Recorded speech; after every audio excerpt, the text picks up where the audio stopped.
18-ാം തീയതി ഈരാറ്റുപേട്ട നഗരസഭയിലെ PK Aliyar memorial community ഹാളിന്റെ ഉദ്ഘാടനമായിരുന്നു.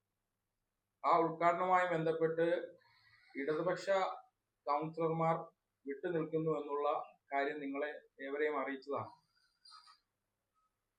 ഇടതുപക്ഷ കൗൺസിലർമാർ വിട്ടുനിൽക്കാനുണ്ടായ സാഹചര്യം എന്തെന്നാൽ, നിലവിൽ ആ കമ്മ്യൂണിറ്റി ഹാളുമായി ബന്ധപ്പെട്ട് ഞങ്ങളുടെ പരിശോധനയിൽ മനസ്സിലായത്, പെട്ടെന്ന് ഒരു ഉദ്ഘാടനം നടത്തുന്ന സാഹചര്യത്തിലേക്ക് നഗരസഭാ ഭരണസമിതി പോയി എന്നുള്ളതാണ്. അടിസ്ഥാനപരമായി ആ കമ്മ്യൂണിറ്റി ഹാളിൽ വേണ്ടത് ഒരു ടോയ്ലറ്റ്, അതുപോലെ തന്നെ വൈദ്യുതി, വെള്ള സൗകര്യം അടക്കം വേണ്ട സാഹചര്യം ആ കമ്മ്യൂണിറ്റി ഹാളിലുണ്ട്.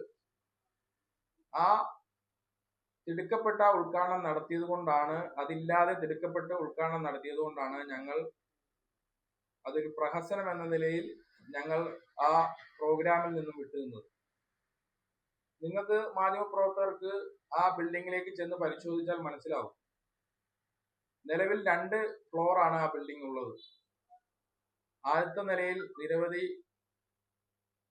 ഷട്ടർ മുറികളുണ്ട്. ആ മുറികളുടെ ഏറ്റവും പുറകു ഭാഗത്തായിട്ട് 2 ടോയ്ലറ്റ് ഉണ്ട്. ആ ടോയ്ലറ്റ് മാസങ്ങളായി, വർഷങ്ങളായി എന്ന് പറയാം, ഉപയോഗശൂന്യമായി കിടക്കുന്ന സാഹചര്യമാണുള്ളത്. അവിടുത്തെ അവിടുത്തെ കച്ചവടം നടത്തുന്ന വ്യാപാരികളോട് ചോദിച്ചാൽ നിങ്ങൾക്ക് മനസ്സിലാവും. ആ ടോയ്ലറ്റിൽ നിലവിൽ ഉപയോഗിക്കാനായിട്ട് വെള്ള സൗകര്യമില്ല.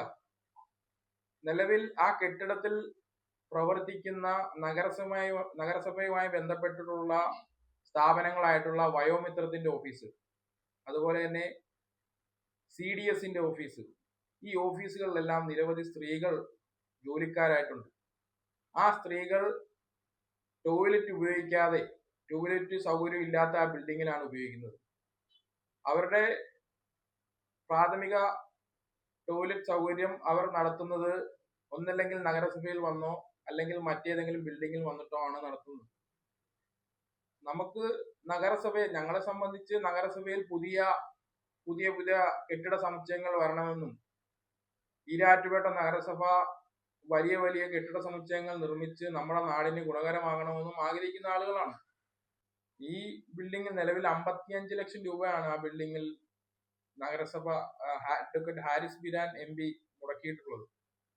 ആ ബിൽഡിങ്ങിന് ആകെ എടുത്തു പറയാനായിട്ടുള്ളത് പച്ച നിറത്തിലുള്ള കുറെ ചുവരുകളല്ലാതെ പ്രത്യേകിച്ച് ഒന്നും തന്നെ ആ ബിൽഡിങ്ങിന്റെ അകത്തില്ല. അതൊരു ആക്ഷേപ തമാശ രൂപേണ പറഞ്ഞു പോകുന്നതാണ്. കൃത്യമായിട്ട് തന്നെ ഇപ്പം കഴിഞ്ഞ ദിവസം നഗരസഭയിലെ കൗൺസിൽ അംഗങ്ങൾക്കും CDS അംഗങ്ങൾക്കും വേണ്ടിയിട്ട് ഒരു പരിശീലന പരിപാടി കഴിഞ്ഞ ദിവസം നടത്തേണ്ടിയിരുന്നു.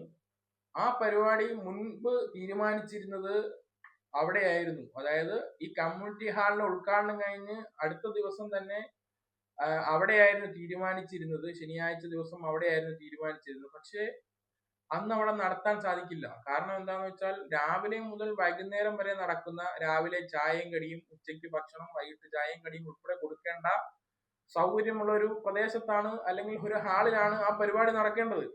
പക്ഷേ ആ പരിപാടി അവിടെ നിന്നും മുനിസിപ്പൽ കൗൺസിൽ ഹാളിലേക്ക് മാറ്റേണ്ട സ്ഥിതിയിലേക്ക് വന്നു. കാരണം എന്തെന്നാൽ, അവിടെ കുടിവെള്ളമില്ല, ടോയ്ലറ്റ് സൗകര്യമില്ല, വൈദ്യുതി സൗകര്യമില്ല. ഇത്തരത്തിലുള്ള പ്രശ്നങ്ങളെല്ലാം നിലനിൽക്കെയാണ് നഗരസഭാ ഭരണസമിതി അങ്ങോട്ടേക്ക് CDSന്റെ ഈ പ്രോഗ്രാം മാറ്റേണ്ടി വന്നത്. അങ്ങനെ ഒരു പ്രശ്നം കൂടെ അതുമായി ബന്ധപ്പെട്ടുണ്ടായിട്ടുണ്ട്. പിന്നെ ഞാൻ ഈ പറഞ്ഞു വെച്ച വസ്തുതകളെല്ലാം നിരത്തി ഇവിടുത്തെ മാധ്യമ പ്രവർത്തകർക്ക്, നിങ്ങൾ ഈ കേൾക്കുന്ന ജനങ്ങൾക്കും ഇത് പരിശോധിക്കാമെന്നാണ്. ഏത് സമയത്തും ഈ പറയുന്ന നഗരസഭാ PK അലിയാർ മെമ്മോറിയൽ കമ്മ്യൂണിറ്റി ഹാളിലേക്കും ഞാൻ ഈ പറഞ്ഞ വിഷയങ്ങളെ സംബന്ധിച്ചും നിങ്ങൾക്ക് ആക്ഷേപമുണ്ടെങ്കിൽ, അല്ലെങ്കിൽ നിങ്ങൾക്ക് ഇതുമായി ബന്ധപ്പെട്ട് നിങ്ങൾക്ക് പരിശോധിക്കാവുന്നതാണ്. ഞാൻ ഈ പറഞ്ഞ കാര്യങ്ങളെ സംബന്ധിച്ചെല്ലാം നിങ്ങൾ മാധ്യമപ്രവർത്തകർ, ഈരാറ്റുപേട്ടയിലുമായി ബന്ധപ്പെട്ടും ഈ പ്രദേശവും ആകമായി ബന്ധപ്പെട്ട് നിൽക്കുന്ന മാധ്യമപ്രവർത്തകരാണ്. നിങ്ങൾ ആ ബിൽഡിംഗ് പരിശോധിച്ചാൽ നിങ്ങൾക്ക് മനസ്സിലാവും ഞങ്ങൾ ഈ പറഞ്ഞതിലുള്ള വസ്തുത.